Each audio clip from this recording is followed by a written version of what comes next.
खुलुमबाय बड'लेण्ड रादाब नायगिरि बयनिसिमबो फुंबिलिनि गोजोन हामलायथि बावहरबाय। दिनै 25 जुलाइ 2025 इं मायथाइनि सानसेनि फानजामुथियाव थानाय राशिफोरखौ फरायथिनो लाबाय।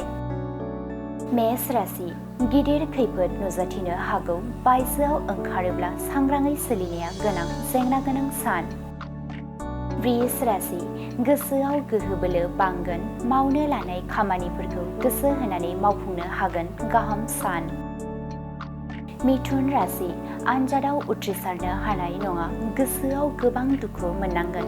जिउआव लानाय थांखि सिमांफोरा आद्रा थागोन। कर्कट राशि समाजनि मोजां हाबा मावनायनि थाखाय बयजोंबो मान होजागोन। नखरनि आरो ओनसोलनि सुबुंफोरनि अनसायनाय मोनगोन। मोजां सान। सिंह राशि मावनो लानाय खामानिया हेंथा नुजाथिगोन। गोबां दुखु दाहा सहायनांगोन। गोसो हमथाना थानाया गोनां। कन्या राशि नखरनि थासारिया जौगाखांगोन। गोबां रां रुफा धोन आरजिनानै लानो हागोन। बयजोंबो अनज्लायनाय गोरोबलायनाय फैगोन। तुला राशि खाबु गोनां सान। फालांगि खालामोब्ला गोबां रां आखायाव फैगोन। रंजा खुसियै साना बारलांगोन। वृश्चिक राशि सोरजोंबाफोर नंखाय दाय साजायनानै बानचावजानो हागौ। गोसोआव दुखु दाहा सहायनांगोन। सांग्राङै सोलिनाया गोनां। धनु राशि गिदिर बेराम आजार जानो हागौ। देहा सावस्रिया गोग्लैसोगोन। जानाय लोंनायाव सांग्रां जानांगोन।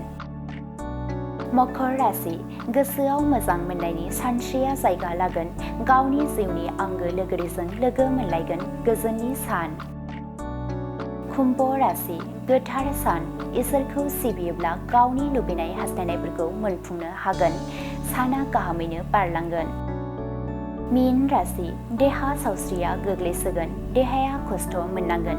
जानाय लोंनायाव सांग्राङै सोलिनाया गोनां।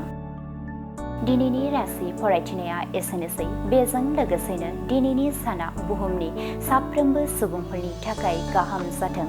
बेनि थाखाय बड'लेण्ड रादाब नखरनि जानानै इसोरनि खाथियाव आरज गाबनाय थाबाय। गोजोन्थों।